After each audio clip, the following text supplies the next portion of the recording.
साहूकार अपनी आलीशान हवेली में बैठा हुआ गहरी सोच में डूबा हुआ था कि तभी उसका नौकर और सलाहकार माधव सिंह वहां पहुंच गए। अरे क्या हो गया साहूकार जी, ये इतनी गहरी सोच में काहे डूबे हैं? हमने आपको कभी इस तरह से तो ना देखा। अरे तुम तो जानते हो माधव कि मैं कितना महत्वाकांक्षी हूँ। इसमें तो कोई शक नहीं है मालिक। साहूकार ने क्रोधित होकर माधव की ओर देखा और दांत पीसते हुए कहा, अरे मैं जो भी काम करता हूँ करने से पहले तुमसे सलाह मशवरा करता हूँ, लेकिन तुम हमेशा उल्टी सीधे सलाह मशवरा देते हो। आज तक तुम्हारा कोई भी परामर्श मेरे काम नहीं आया।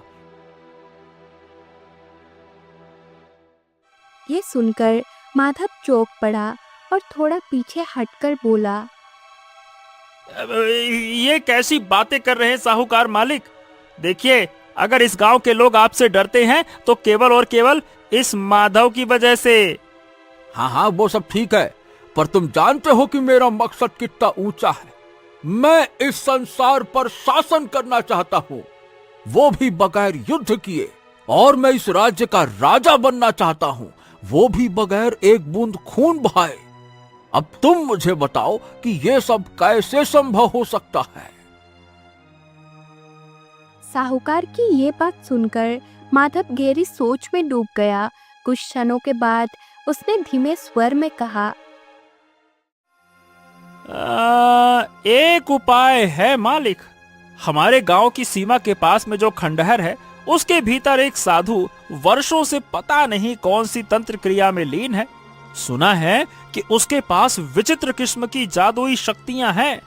वो इस मामले में तुम्हारी मदद कर सकता है।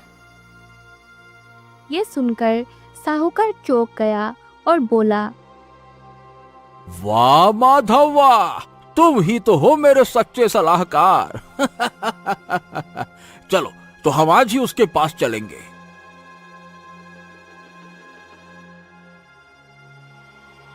कुछ ही देर बाद साहूकार और माधव खंडर के भीतर पहुंच गए। शाम का घना अंधेरा फैल चुका था। तांत्रिक खंडर के एक कोने में बैठा हुआ था। साहूकार और माधव की आहट सुनकर वो चौंक गया और तीखी आवाज में बोला, कौन हो तुम दोनों? मैंने सुना है कि तुम्हारे पास बहुत सी जादुई शक्तियां हैं। हाँ हैं, लेकिन उससे तुम्हें क्या काम है? ये हमारे गांव के साहूकार हैं। ये सारे संसार पर शासन करना चाहते हैं, लेकिन बिना युद्ध किए। ये इस राज्य के राजा बनना चाहते हैं, पर खून खराबे के बिना। तुम कोई ऐसी चमत्कारी शक्ति इन्हें दे दो जिससे कि इनका सपना पूरा हो सके। तांत्रिक दूर तक गूंजती हंसी हंसने लगा और फिर गंभीर होकर बोला,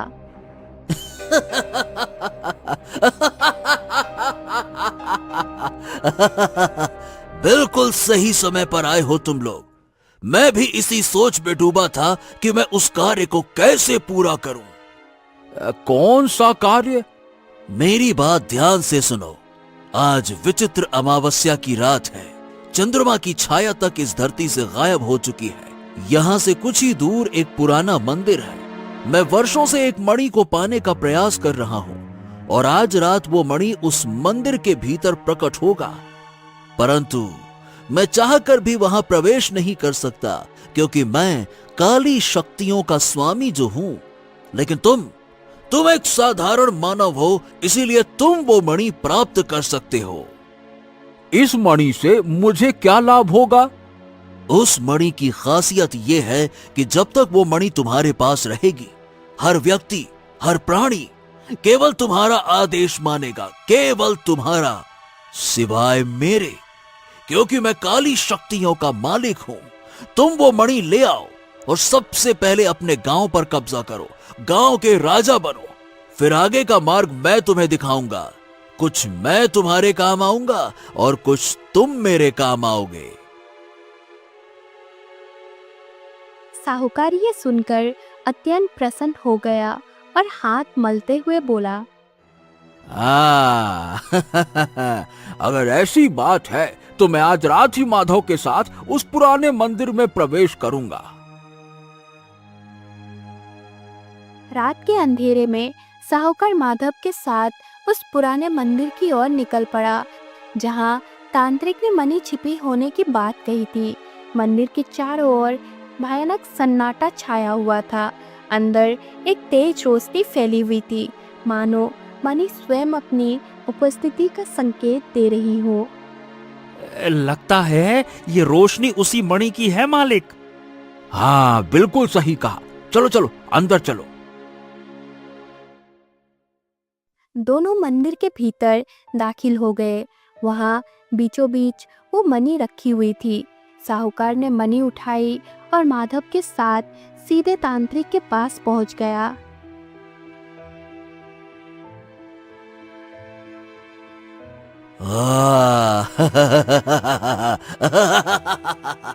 तू जानता नहीं कि तूने अपने हाथ में क्या उठाया हुआ है। इस मणि के लिए मैंने वर्षों तपस्या की है। अब जाकर ये हाथ आई है।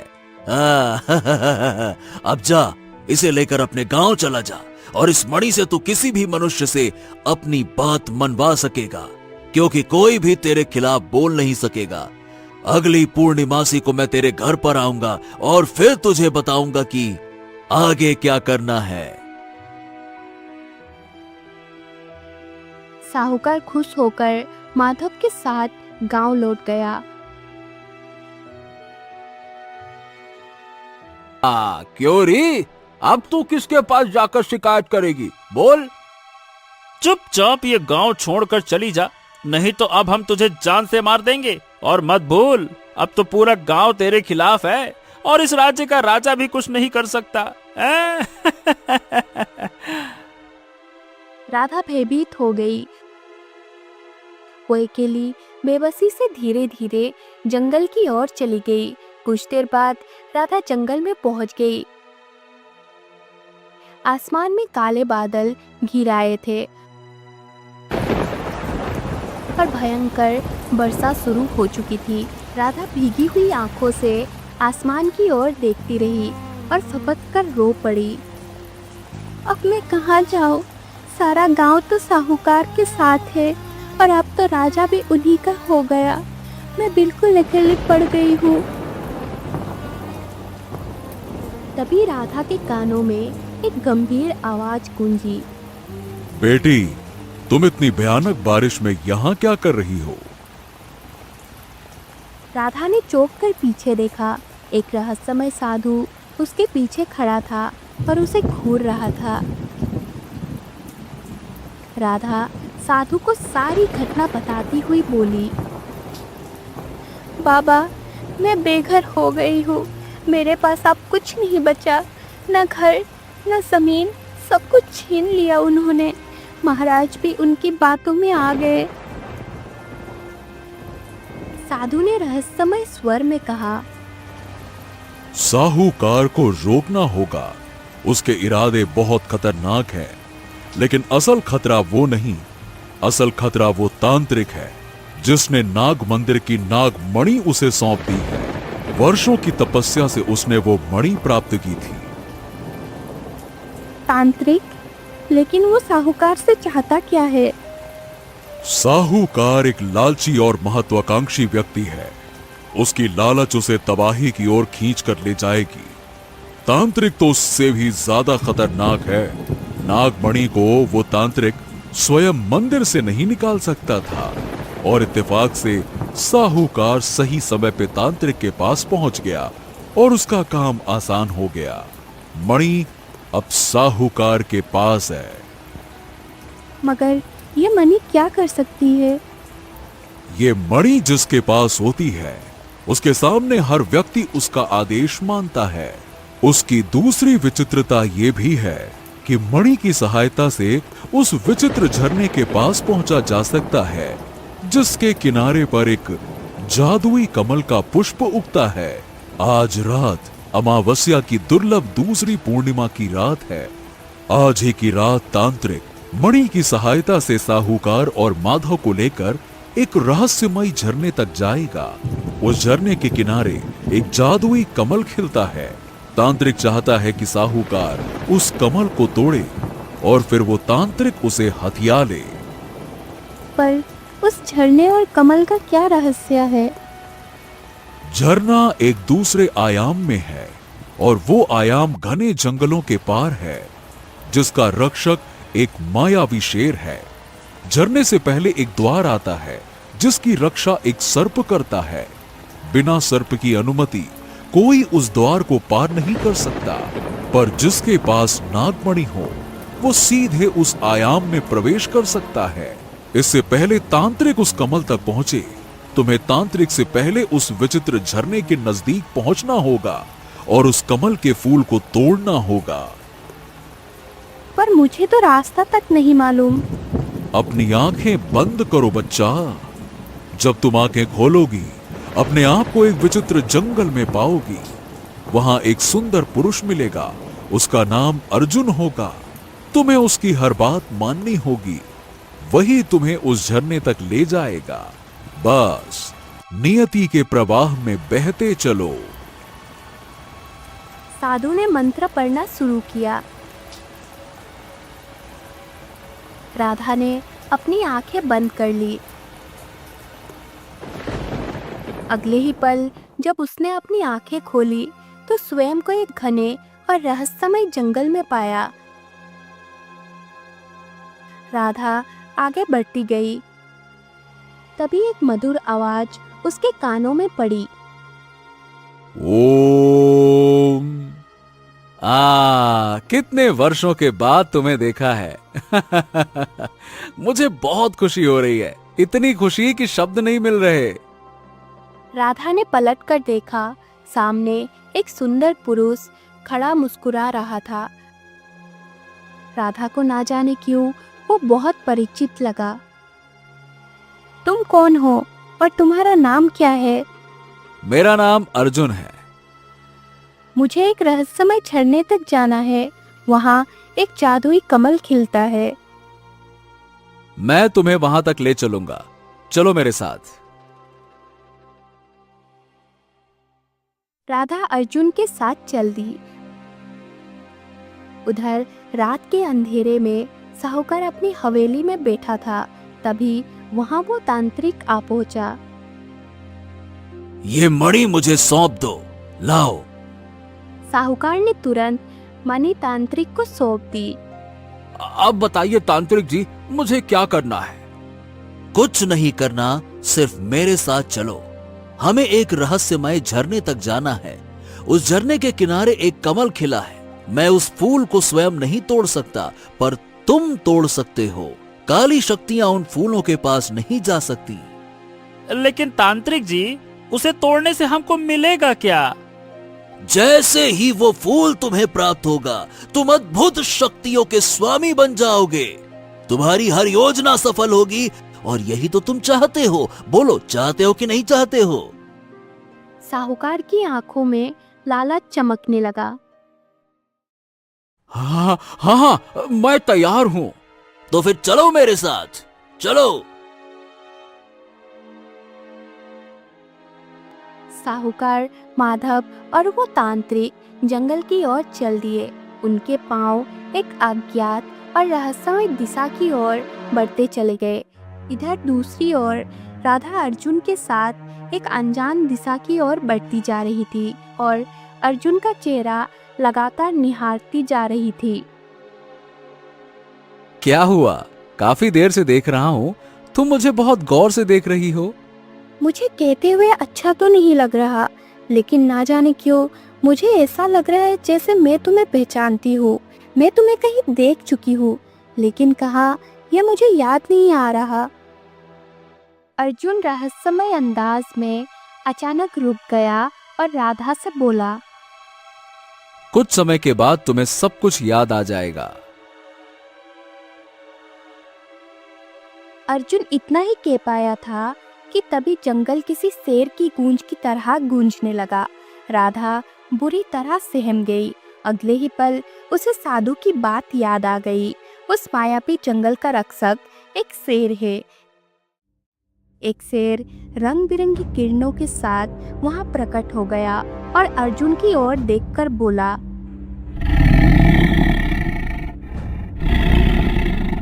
तुम आगे किस कार्य के लिए जा रहे हो?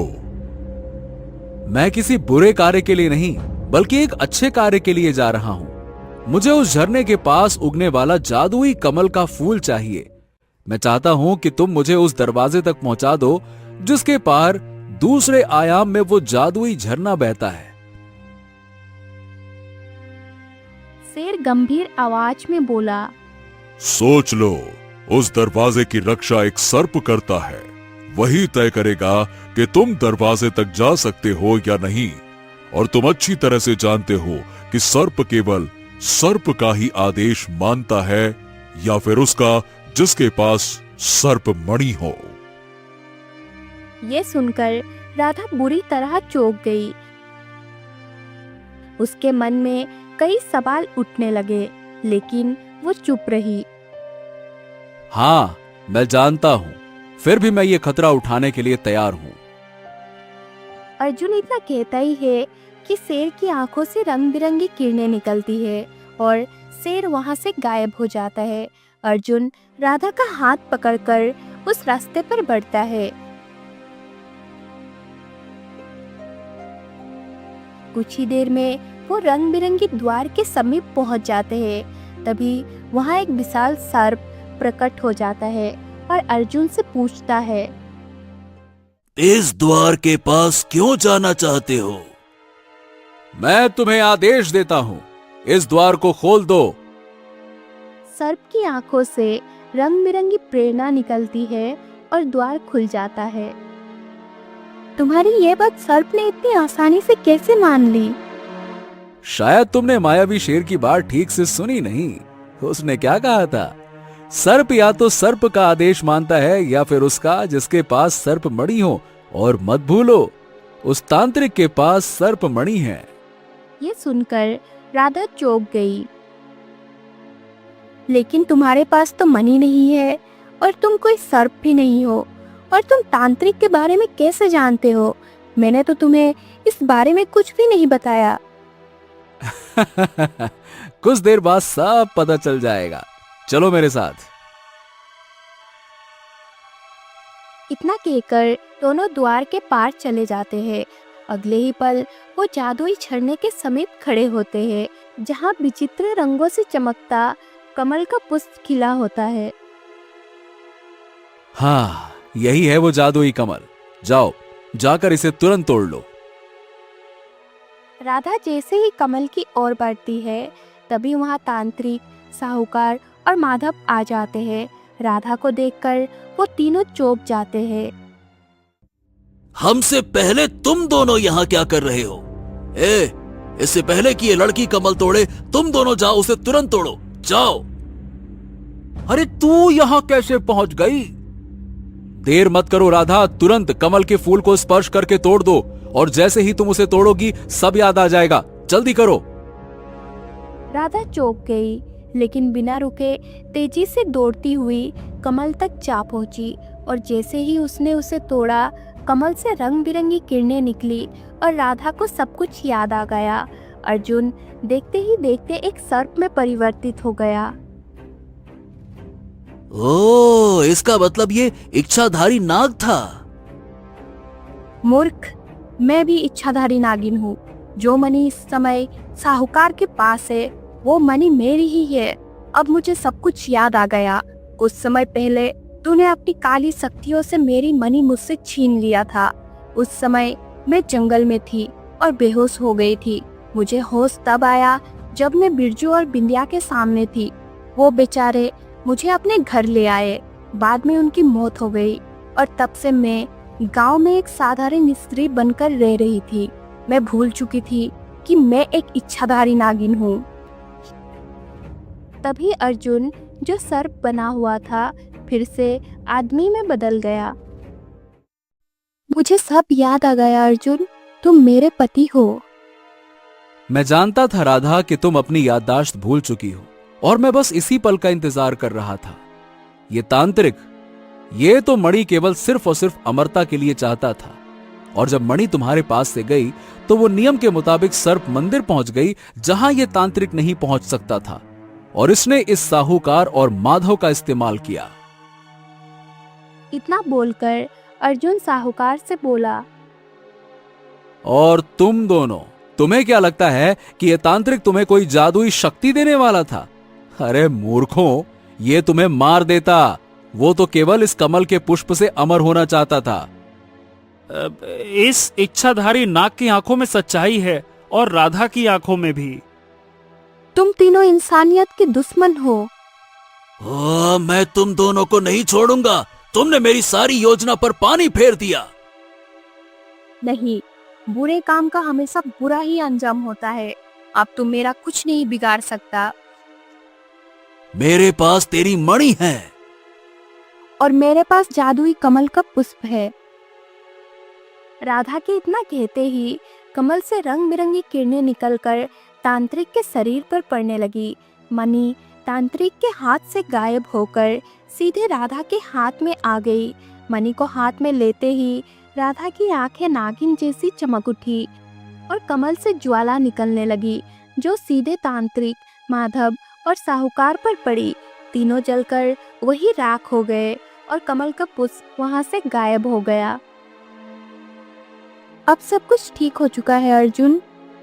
हाँ, और वो साहूकार जो मणि का दुरुपयोग करके गांव वालों से जमीन छीन रहा था, अब उन्हें सब कुछ याद आ चुका होगा।